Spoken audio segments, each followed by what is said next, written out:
کہ افضل میاں ہمیشہ اس کے ساتھ رہیں، مگر وہ تو آزاد پنچھی تھے، کبھی ایک جگہ ٹک نہیں سکتے تھے۔ ایسے حالات میں نورین کو ہی صبر سے کام لینا پڑتا۔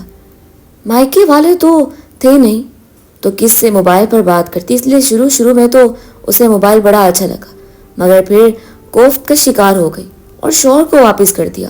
وہ بھی حیران رہ گیا کہ آج کل کے دور کی لڑکی اور موبائل استعمال نہ کرے، ایسے کیسے ممکن ہے؟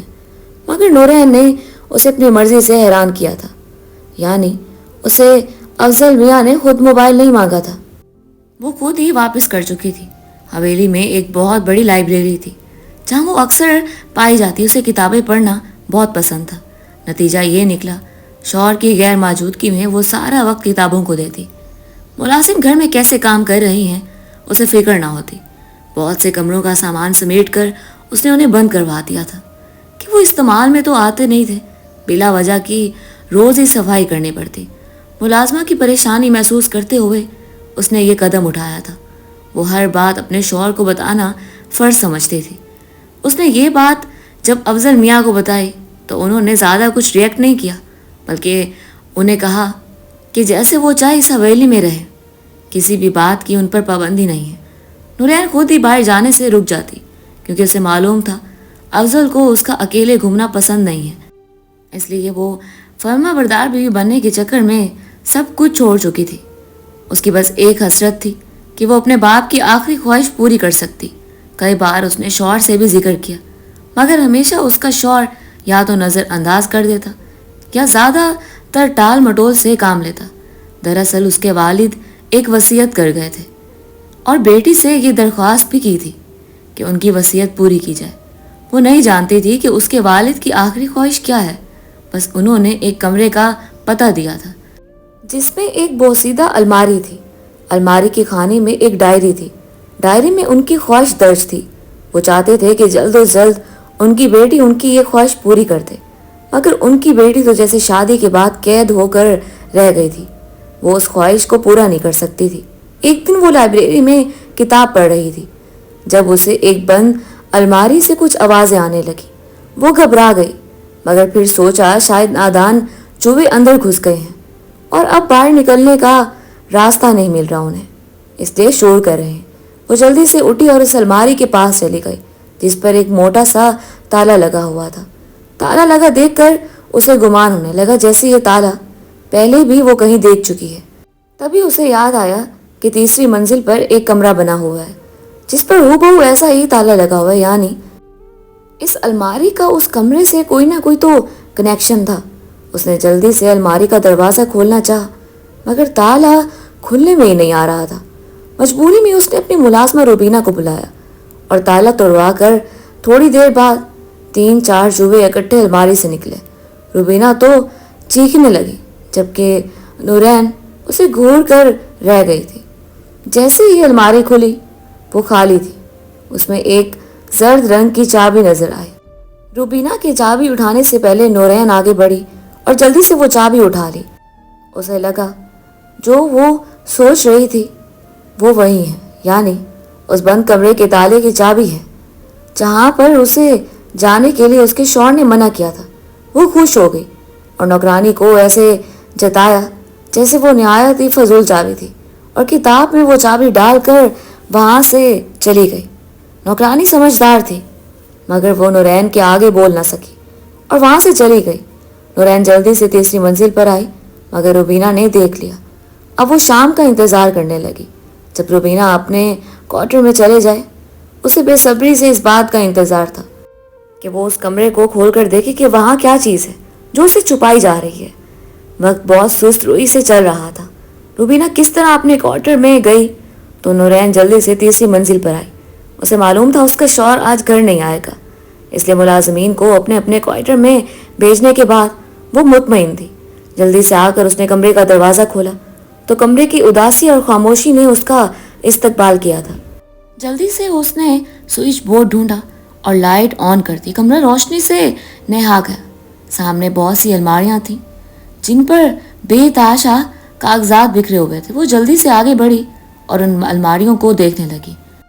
وہ ہو بہو ویسی الماریاں تھیں جیسے اس کے والد صاحب نے اسے اپنی آخری وصیت دیتے ہوئے بتائی تھی۔ وہ سمجھ گئی کہ اس کے والد اور اس کے سسرال کا کچھ تو کنیکشن ہے، دونوں آپس میں جڑے ہوئے، مگر اسے بے خبر رکھا گیا ہے۔ آگے بڑھ کر اس نے وہ الماری کھول کر دیکھی، مگر دھول مٹی اتنی جمع ہو چکی تھی کہ کھانس کھانس کر اس کی حالت خراب ہو رہی تھی۔ اسے پہلے ہی دھول مٹی سے الرجی تھی، اب تو وہ برے طریقے سے کھانسنے لگی۔ ملازمہ بھی نہیں تھی جو اسے پانی پلا سکتی۔ وہ جلدی سے ناک پر کپڑا رکھتے ہوئے آگے دیکھنے لگی، تبھی اسے ایک الماری دکھی جو آدھی کھلی ہوئی تھی۔ وہ آگے بڑھی، اسے لگا وہی الماری ہے جس کو وہ ڈھونڈ رہی تھی۔ جلدی سے آگے بڑھ کر اس نے الماری کو کھولا تو دیکھا ایک ڈائری پڑی ہوئی تھی۔ یہ وہی ڈائری تھی جس کے بارے میں اس کے والد صاحب نے بتایا تھا۔ اس نے جلدی سے اس بوسیدہ ڈائری کو کھولا جو نہ جانے کتنے برس پرانی تھی۔ جلدی سے بوسیدہ ڈائری کو لیے دروازہ بند کر کے اپنے کمرے میں چلی آئی کہ اسے ڈر تھا کہ کوئی اسے وہاں دیکھ نہ لے۔ دوسرا وہ اسے اس کمرے میں شدید گھٹن اور بے چینی کا احساس ہو رہا تھا۔ اسے سانس لینے میں تکلیف ہو رہی تھی، اس لیے جلدی جلدی اس نے کمرے کو بند کیا اور وہاں سے نکل آئی۔ ڈائری پر لکھے ہوئے الفاظ پڑھ کر اس کے پیروں تلے سے زمین نکل گئی اور اپنے شوہر سے شدید ڈر محسوس ہوا۔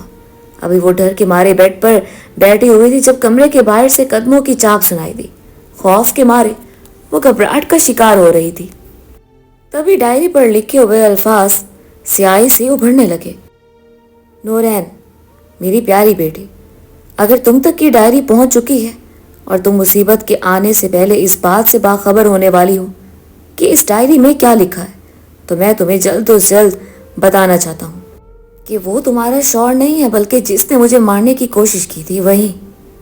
نورین 25 سالہ ایک جوان اور خوبصورت لڑکی تھی۔ انٹر کرنے کے بعد وہ گھر بیٹھ گئی اور ایک عام سی زندگی گزارنے لگی۔ نہ تو وہ کہیں آتی نہ ہی جاتی۔ اس کی زیادہ سہیلیاں نہیں تھیں۔ اپنی ماں کی وفات کے بعد اس نے زیادہ وقت اپنے باپ کے ساتھ گزارا تھا۔ وہ بیک وقت بہت سے رشتوں کو نبھا رہے تھے تاکہ ان کی بیٹی کو کسی چیز کی کمی محسوس نہ ہو۔ وہ باپ ہونے کے ساتھ ساتھ ماں کا بھی کردار نبھا رہے تھے۔ کبھی وہ نورین کی دوست بن جاتے اور کبھی اس کے ہمدرد جو اس کو ہر طرح سے خیال رکھنے کی کوشش کرتے۔ نورین ایک سمجھدار لڑکی تھی۔ ماں کی وفات کے بعد ہی وہ کچن کے معاملات سنبھالنے لگی۔ اس کے والد جب کچن میں کھانا بنا رہے ہوتے تو بیٹی کو بھی ساتھ ساتھ سکھاتے رہتے تاکہ کل کو وہ شادی کر کے جائے تو لوگ یہ نہ کہہ پائیں کہ بنا ماں کے بچی تھی، اس لیے کچھ آتا ہے، بلکہ سب اس کی تعریف کریں گے کہ ماں کی غیر موجودگی میں بھی اسے ہر چیز بنانا آتی ہے۔ اسلم صاحب جہاں تک کوشش کر سکتے تھے انہوں نے بیٹی کی تربیت میں کوئی کمی نہ چھوڑی۔ وہ ایک معمولی سے پرائیویٹ اسکول کے پرنسپل تھے۔ سرکاری نوکری سے استعفیٰ دینے کے بعد انہوں نے اپنا ایک سکول کھول لیا تھا جو ان کے گھر کے قریب تھا۔ بہت سے بچے وہاں تعلیم حاصل کر رہے تھے، ان کا اچھے سے گزارا ہو جاتا۔ اس کے علاوہ ان کو کیا چاہیے تھا؟ ان کی بیٹی نورین انٹر کے بعد اس سکول میں پڑھانے لگی۔ اب تو وہ سکول بہت ترقی کر چکا تھا اور نورین وہاں کی پرنسپل کے فرائض سر انجام دے رہی تھی۔ اسلم صاحب بھی اس کے ساتھ رہتے تاکہ بیٹی کو زمانے کی اونچ نیچ سکھا سکیں اور وہ کسی بھی چیز میں کمزور نہ رہ جائے۔ نورین کا خواب تھا کہ وہ آگے تعلیم حاصل کرے، مگر ان کا سکول اتنی ترقی کر چکا تھا کہ اسے توجہ کی ضرورت تھی۔ جب تک ٹیچرز کے سر پر کھڑے ہو کر کام نہ کروایا جاتا وہ صحیح سے اپنی ڈیوٹی انجام نہ دیتے، اور اسلم صاحب تو بہت بیمار رہنے لگے تھے، اس لیے وہ زیادہ سکول میں وقت نہیں دے پاتے تھے۔ مجبوراً نورین کو ہی سکول کے تمام معاملات سنبھالنے پڑے۔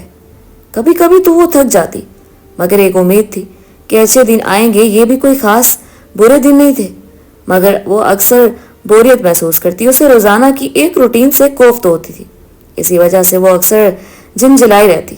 وہ آگے تعلیم حاصل کر سکے اس لیے اس نے اپنے اسکول کی ایک ٹیچر کو بطور پرنسپل تعینات کر دیا اور خود آگے یونیورسٹی میں داخلہ لے لیا۔ کبھی کبھی وہ سکول میں چکر لگا لیا کرتی۔ اس کے والد کو نورین کا یہ فیصلہ بہت پسند آیا تھا۔ اس کی بیٹی واقعی میں سمجھدار تھی اور کس مصیبت کا حل کیسے تلاش کرنا ہے وہ اس بات سے بخوبی واقف تھی۔ ایسے ہی دن گزرتے رہے۔ نورین صبح کے وقت یونیورسٹی چلی جاتی تو اسلم صاحب روزانہ سکول جاتے اور ٹیچرز کی نگرانی میں رہتے جو اپنی پوری توجہ اسکول میں پڑھنے والے بچوں کو دے رہی تھی۔ اس اسکول میں زیادہ تر محلے کے بچے پڑھ رہے تھے. کچھ ایسے لوگ بھی تھے جو ان کے رشتے دار تھے اور اپنے بچوں کو یہی داخلہ دلوا چکے تھے. محلے کی ایسی باہمت اور غنی تمام تر عورتیں جن کے پاس ڈگری کے کاغذات تو تھے مگر تجربہ نہیں تھا. ضرورت کے تحت وہ زیادہ دور جا کر نوکری بھی نہیں کر سکتی تھی اور اسی وجہ سے ابھی تک گھر بیٹھی ہوئی تھی. اسلم صاحب نے ان لڑکیوں کو موقع دیا کہ وہ آگے آ کر اپنا لوہا منوانے کی کوشش کریں. انہوں نے بھی اسلم صاحب کو مایوس نہیں کیا تھا بلکہ بچوں پر خوب توجہ دی، یہاں تک کہ وہ ایک چھوٹا سا اسکول بہت بڑی بلڈنگ میں تبدیل ہونے لگا. اسلم صاحب کی فکر ختم ہونے لگی تھی کہ ان کی بیٹی کے لیے بہترین انتظام ہو گیا. اب انہیں اپنی موت کی فکر نہیں تھی کہ اگر مر گیا تو پیچھے بیٹی کا کیا ہوگا. انہوں نے اسے ہر کام میں طاق کر دیا تھا. اب بس انہیں اس کی شادی کی فکر تھی. کوئی ڈھنگ کا رشتہ ملتا تو وہ فوراً سے پہلے ہاں کر دیتے مگر اچھے رشتوں کی کمی پڑ چکی تھی اور وہ اپنی بیٹی کے لیے ایک پرفیکٹ دلہا ڈھونڈتے رہے جو ان کی امیدوں پر پورا اتر سکے. جلد ہی نورین کا خاندان سے باہر رشتہ آ گیا. لڑکا اس کے ساتھ یونیورسٹی میں پڑھتا تھا اور ایک ذمہ دار کا بیٹا تھا. بیٹی کی شادی گاؤں میں کرتے ہوئے وہ گھبرا رہے تھے مگر رشتہ ہر طرح سے معقول تھا، اس لیے وہ بیٹی کی رضامندی جاننا چاہتے تھے. نوری نہیں جانتی تھی کہ کوئی لڑکا اس کے ساتھ پڑھتا ہے اور اس نے رشتہ بھیجا ہے. وہ تو یہ بات سن کر حیران تھی. بہرحال کس طرح اسلم صاحب کی کوششوں کے بعد یہ رشتہ طے پا گیا. ان کے رشتے دار نورین کی قسمت پر رشک کر رہے تھے کہ وہ اپنے گھر میں عیش کرے گی کیونکہ سب یہی سن رہے تھے کہ وہ لڑکا بہت امیر ہے. اسلم صاحب نے بیٹی کی شادی میں کوئی کمی نہ چھوڑی اور سارے انتظامات بہت اچھے طریقے سے طے پائے گئے. یوں یہ شادی خوش اسلوبی میں اپنے انجام کو پہنچ گئی. اسلم صاحب اپنی زندگی میں مگن تھے جب ان پر ایک راز کھلا. وہ اب بیٹی کو تو نہ بتا پائے، البتہ انہوں نے ایک منصوبہ تیار کیا کہ کسی کو یہ علم بھی نہ ہو کہ وہ سب کچھ جان چکے ہیں اور ان کی بیٹی بھی اس راز سے باخبر ہو جائیں. بس انہوں نے جو منصوبہ بنایا اس سے پہلے ان کی بیٹی اس پر عمل کرتی. وہ اس دار فانی سے کوچ کر گئے. ان کی موت قدرتی طور پر تھی یا انہیں کسی نے مروا دیا، اس بات کا فیصلہ کوئی بھی نہ کر پایا کیونکہ ان کی موت کچھ اس انداز میں کی گئی تھی کہ ہر کوئی دنگ رہ گیا تھا. جاننے والے تو یہی کہتے تھے کہ وہ تو اچھا انسان تھا، اس کا کوئی دشمن ہو ہی نہیں سکتا، مگر کچھ لوگوں کا کہنا تھا کہ ان کا قتل کیا گیا ہے کیونکہ ان کے چہرے پر جو چوٹیں آئی تھیں وہ عام چوٹیں نہیں تھیں بلکہ ایسا لگ رہا تھا جیسے کسی نے ڈنڈے سے برے طریقے سے مارا ہو، جبکہ لوگوں کا کہنا تھا کہ ان کا کار ایکسیڈنٹ ہوا ہے. نورین سب کی باتیں سن کر روتی رہی. اس کے بابا کے آخری الفاظ کچھ یوں تھے: ایک بھاری 50 سالہ پرانی الماری میں نے ایک ڈائری رکھی ہے تو اسے لازمی پڑھنا، وہ تمہارے ہی گھر میں ہی ہے. وہ اتنا کہہ پائے تھے اور ان کی روح پرواز کر گئی. نورین کو کچھ سمجھ نہ آئی. کافی عرصہ تو وہ صدمے میں رہی مگر جب بھی صدمے سے نکلی تو اس کے ذہن میں اس کے والد کی باتیں گردش کرنے لگیں. اسے کسی طرح سے معلوم کرنا تھا کہ وہ الماری کہاں ہے جس میں وہ راز دفن ہے جو اس کے والد اسے بتانا چاہتے تھے مگر وقت نے مہلت نہیں دی. اور یوں ان کی بیٹی اس بات سے بے خبر ہی رہی. وہ جس الماری کا ذکر کر رہے تھے وہ تو تہہ خانے کے اگلے کمرے میں نصب تھی. وہاں تو کسی کو بھی آنے کی اجازت نہیں تھی اور وہاں کی چابی کہاں ہے کسی کو اس بارے میں علم نہیں تھا. اس کے شوہر نے بھی اسے وہاں جانے سے منع کیا تھا. ایک روز اس نے اپنے شوہر کی پرواہ کیے بغیر اس تالے کو کھول دیا. اس ڈائری میں جو لکھا ہوا تھا اس کو پڑھ کر نورین کے پیروں تلے سے زمین نکل گئی. اس نے کبھی سوچا نہ تھا کہ اس کے ساتھ ایسا بھی ہو سکتا ہے. وہ تو ہر چیز سے بے پرواہ اپنی زندگی میں خوش تھی. اس نے جیسے ہی ڈائری پڑھی اس کے والد نے جو پہلا انکشاف کیا تھا وہیں اس کو سن کر گیا.